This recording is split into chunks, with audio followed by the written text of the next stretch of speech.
ఒక్కసారి వెళ్ళి భ్రమరాంబ అమ్మవారి యొక్క శ్రీచక్రం ముందు కూర్చుని ఏ తల్లైనా కుంకుమార్చన చేస్తే ఎన్ని జన్మలకి కూడా పూర్ణంగా 3 తరాలు చూసి హాయిగా 10 మంది చేత పండు ముత్తైదువా అనిపించుకుని ఎవరింట్లో బిడ్డ పుట్టిన ఆవిడ కట్టి విప్పిన చీర పట్టండని తీసుకెళ్ళి అంత సంతోషపడిపోయేటట్టుగా వాళ్ళ జీవనం నడిచి వృద్ధాప్యంలో హాయిగా భర్త గారి తొడ మీద తల పెట్టుకుని ప్రాణం విడిచిపెట్టగలిగినటువంటి అదృష్టం కలుగుతుంది.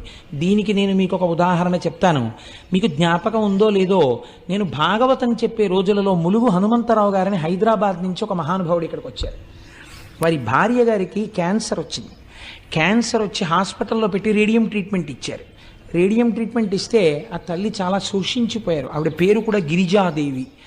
సర్వమంగళ స్వరూపంగానే ఉండేవారు.